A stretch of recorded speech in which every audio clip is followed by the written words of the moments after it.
तो इस सेशन में हम लोग HTTP सर्वलेट के बारे में समझते हैं। HTTP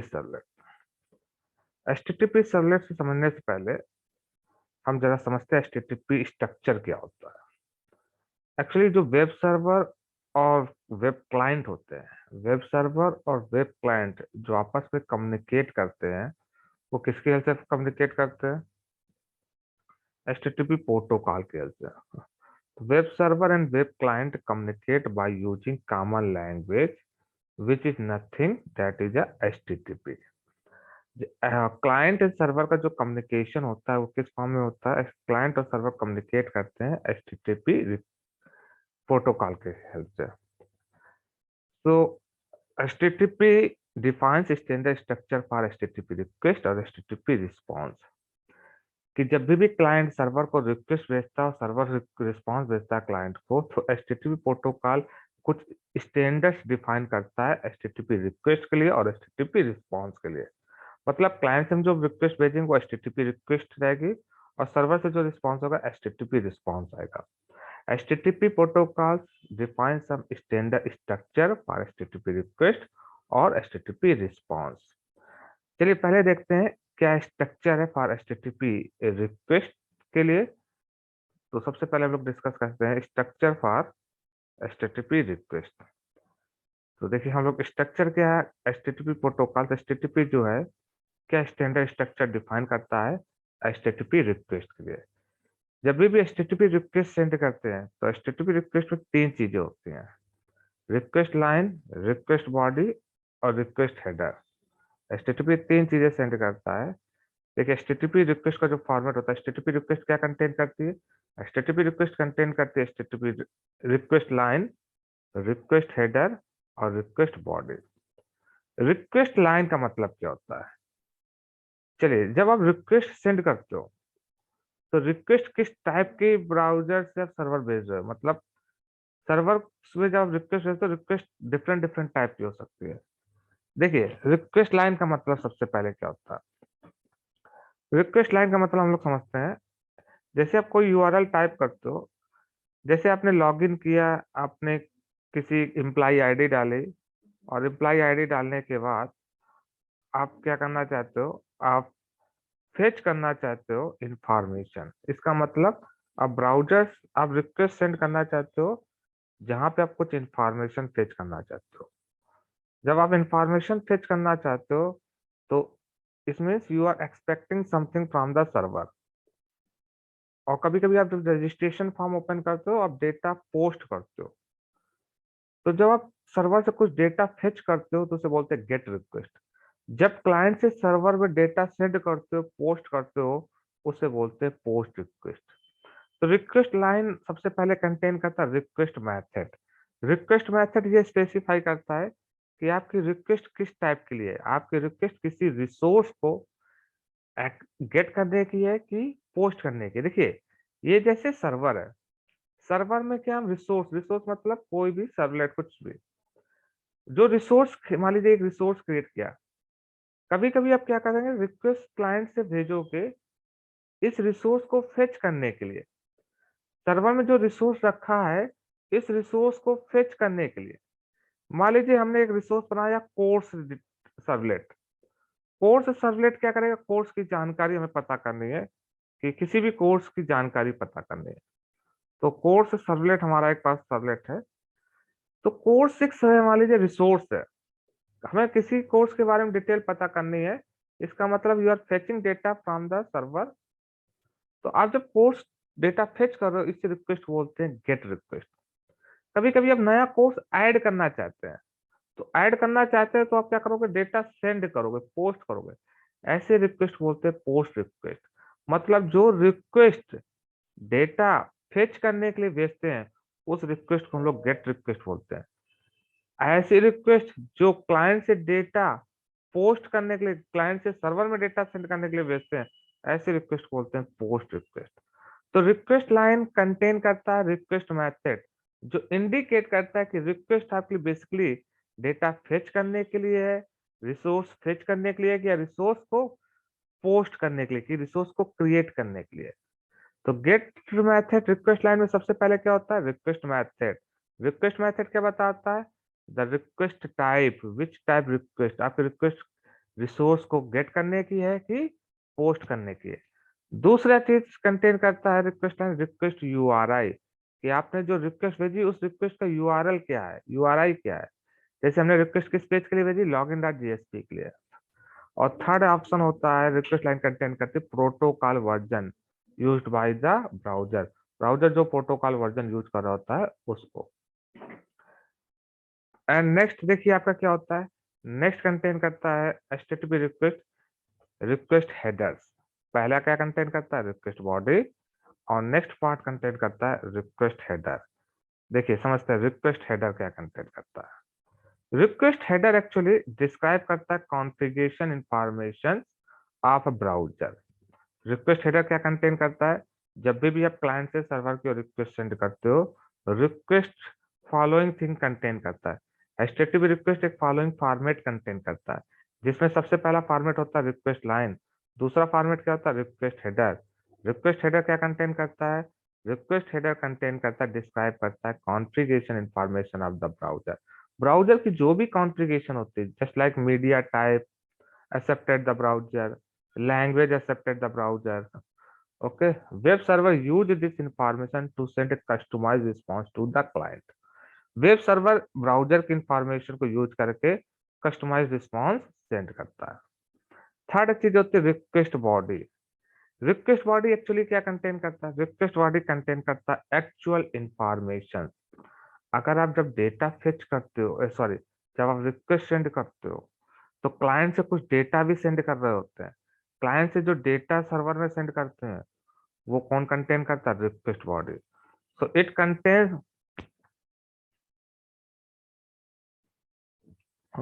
it contains use end user provided information for the get request.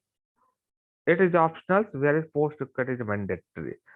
इस लाइन का मतलब क्या है? देखिए, जब आप गेट रिक्वेस्ट सेंड करते हो उस समय रिक्वेस्ट बॉडी में आपको इंफॉर्मेशन आप कुछ भेज नहीं दे रहे होते हो, क्योंकि सर्वर से आप डेटा एक्सपेक्ट कर रहे होते हो। लेकिन जब आपकी रिक्वेस्ट पोस्ट होती है तब आपके पास बहुत सारा डेटा होता है जो आप क्लाइंट से सर्वर की ओर पोस्ट कर रहे होते हो। उस टाइम पे जो डेटा क्लाइंट से सर्वर की ओर भेज रहे होते हो वो डेटा ऐसा रिक्वेस्ट बॉडी सेंड होता है, ऐसा request body from client to server send होता है। So this is the structure of HTTP request.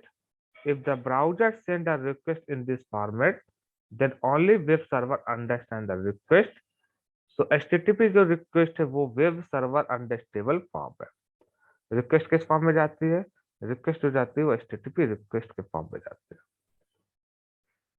चलिए नेक्स्ट आपका है HTTP रिस्पॉन्स। HTTP रिस्पॉन्स किस फॉर्मेट में क्या कंटेन करता है, ये जरा समझते हैं। जब सर्वर क्लाइंट को रिस्पॉन्स देता है, तो सर्वर जो क्लाइंट को रिस्पॉन्स देता है वो एचटीटीपी रिस्पॉन्स फॉर्म में देता है।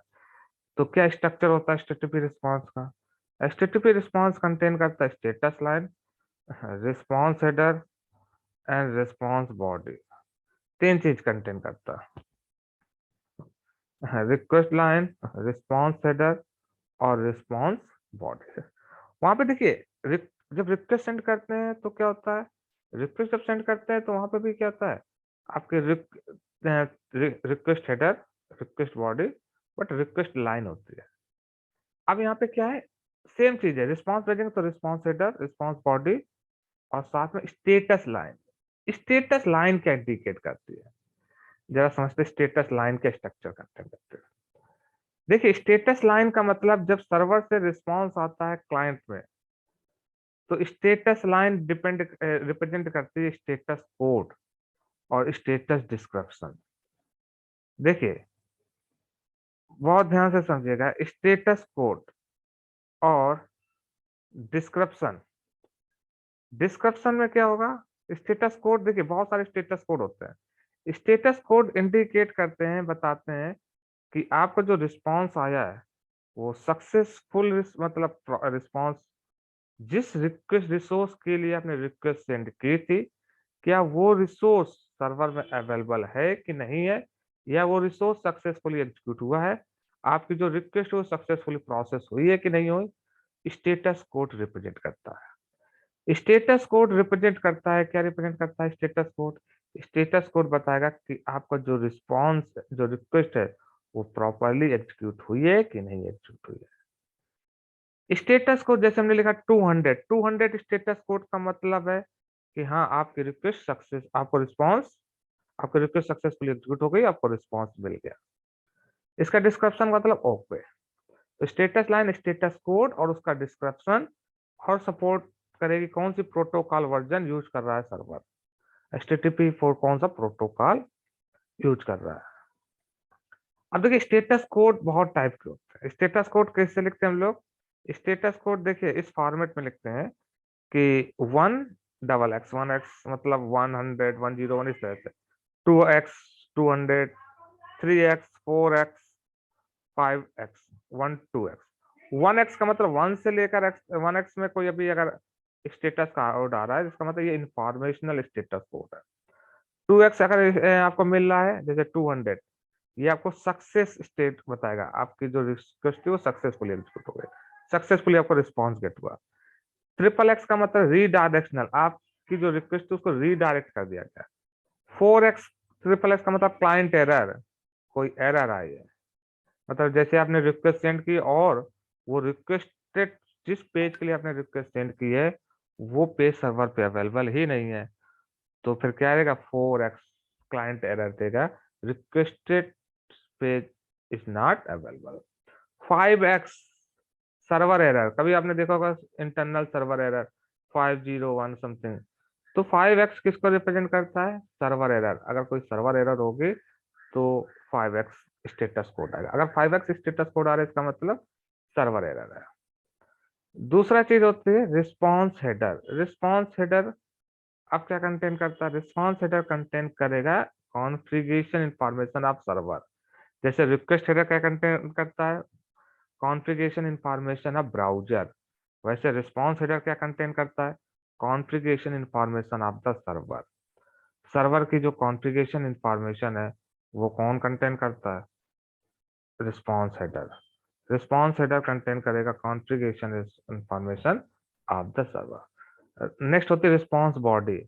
जैसे रिक्वेस्ट बॉडी होती है, रिक्वेस्ट बॉडी मतलब जब क्लाइंट से सर्वर में डेटा भेजते हैं, इंफॉर्मेशन भेजते हैं क्लाइंट से सर्वर, तो किस फॉर्म में जाता है, रिक्वेस्ट बॉडी में।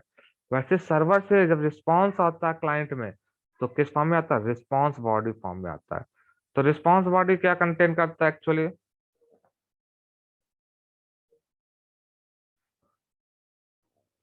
Response response body actually contain करता है, it contains the original response provided by the server. Response body आपका कंटेन करता है original response provided by the server. If the server send the response in the above form, then only browser understand the response. इसे बोलते हैं browser understandable form. अब देखिए समझते हैं जरा types of method, type of HTTP request method. देखिए based on the type of the information, based on the type of the information requested by the browser, HTTP request method are divided in the following form। Actually जब request आप send करते हो, तो आप जो request send कर रहे हो, किस टाइप के लिए रिक्वेस्ट, किस टाइप की रिक्वेस्ट सेंड कर रहे हो ब्राउजर सर्वर पे, मतलब टाइप ऑफ रिक्वेस्ट मेथड क्या स्पेसिफाई करेगा, टाइप ऑफ रिक्वेस्ट स्पेसिफाई करेगा based on the type of information requested by the browser। HTTP request method are defined by following। ये HTTP रिक्वेस्ट है, बहुत सारे HTTP रिक्वेस्ट मेथड होते हैं। जैसे वन से ले, वन मतलब get, get post head option put, ये सारे आपके क्या HTTP रिक्वेस्ट मेथड। अब गेट मेथड का मतलब क्या होता है, देखिए गेट मेथड गेट रिक्वेस्ट है, इसका मतलब we can use get request if we are expecting information from the server. ध्यान रखिएगा, अब जरा हम लोग एक एक रिक्वेस्ट मेथड समझ लेते हैं जो मेन मेन इंपॉर्टेंट है, जो बेसिकली हम लोग most of the time use करेंगे। सबसे पहला गेट, सबसे पहला हम लोग गेट यूज करेंगे।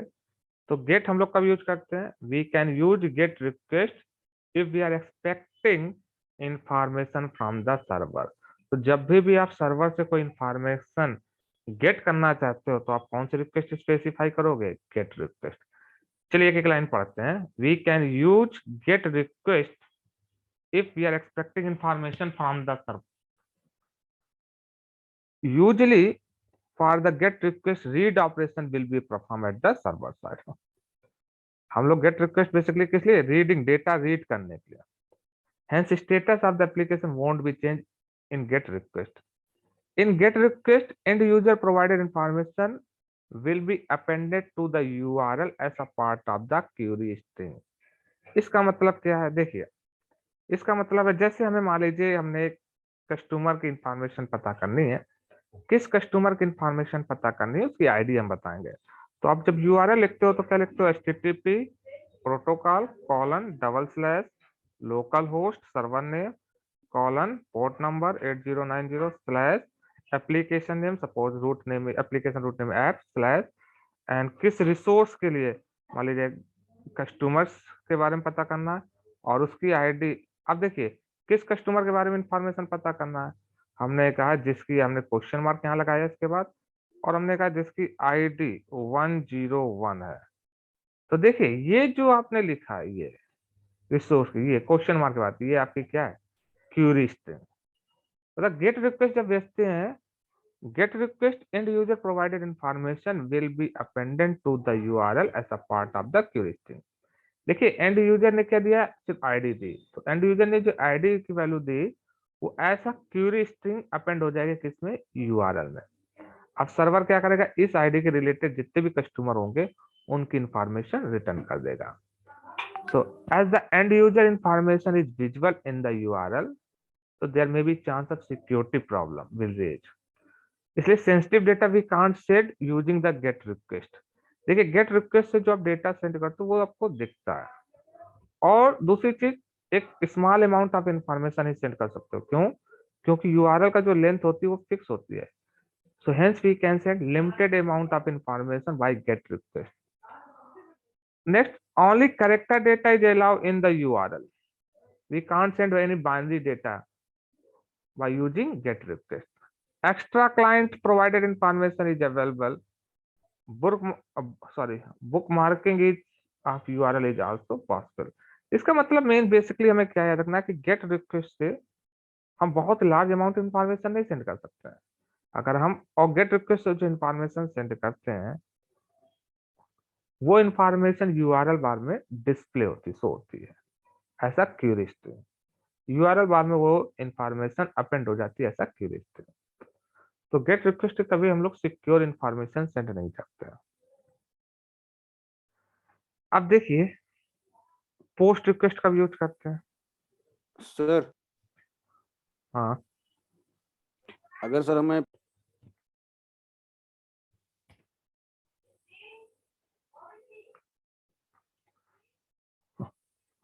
चलिए देखते हैं कैसे हम लोग गेट रिक्वेस्ट को सेंड करते हैं।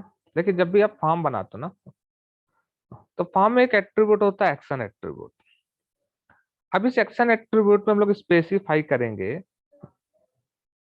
कि जब भी इस फॉर्म को सबमिट करेंगे तो कौन इस फॉर्म को प्रोसेस करेगा। देखिए हमने यहाँ पे एक्शन एट्रीब्यूट में लिखा स्लैश टेस्ट, मतलब यूआरएल पैटर्न शो किया, मतलब इस यूआरएल पैटर्न के करस्पॉन्डिंग कौन सा सर्वलेट इन्वोक होगा जो इस फॉर्म को प्रोसेस करेगा। तो फॉर्म में कौन सा एट्रीब्यूट यूज करते हैं? Action attribute. और एक्शन एट्रीब्यूट में यूआरएल पैटर्न स्पेसिफाई करते हैं। यूआरएल, उस यूआरएल पैटर्न के करस्पॉन्डिंग जो भी सर्वलेट बाइंड होगा वो सर्वलेट इस फॉर्म को क्या करेगा? प्रोसेस करेगा। फिर एक मेथड, इसी में एक एट्रीब्यूट यूज करते हैं मेथड एट्रीब्यूट। मेथड में ये स्पेसिफाई करते हैं कि आपकी रिक्वेस्ट किस टाइप की है, गेट रिक्वेस्ट या पोस्ट रिक्वेस्ट है। अगर आप मेथड स्पेसिफाई नहीं करोगे तो बाय डिफॉल्ट रिक्वेस्ट जो होती है वो गेट रिक्वेस्ट होती है। तो submitting the form without method attribute is always get request. मतलब जो डिफॉल्ट मेथड होता है फॉर्म के लिए वो क्या होता है? गेट रिक्वेस्ट होता है। अगर आपने देखिए जैसे फॉर्म बनाया और एक्शन भी स्पेसिफाई कर दिया लेकिन मेथड नहीं स्पेसिफाई किया, इसका मतलब बाय डिफॉल्ट ये रिक्वेस्ट जो होगी वो आपकी गेट रिक्वेस्ट हो जाएगी। अगर आपको पोस्ट रिक्वेस्ट बतानी है तो फिर आपको क्या करना होगा, एक्शन सॉरी मेथड एट्रीब्यूट की वैल्यू हमें क्या देनी होगी, पोस्ट देनी होगी। मेथड एट्रीब्यूट में हम लोग क्या स्पेसिफाई करेंगे, पोस्ट। चलिए, तो गेट रिक्वेस्ट हम लोग कब यूज करते हैं, when we are expecting some data from the server. अब पोस्ट रिक्वेस्ट जरा समझ लेते हैं, पोस्ट रिक्वेस्ट क्या होती है। अगर if you want to post huge amount of information to the server, अगर हमें क्या करना है, इंफॉर्मेशन पोस्ट करनी है सर्वर में, तो फिर हम लोग पोस्ट रिक्वेस्ट यूज करते हैं। जैसे uploading a resume in job portal, है ना, usually in post request update operation will be perform, the state operation will be change. अब देखिए पोस्ट रिक्वेस्ट में क्या होगा, client information will be encapsulated in the request body instead of appending to the URL. देखिए post request में जो information होती है वो इनकैप्सुलेट हो जाती है रिक्वेस्ट बॉडी में,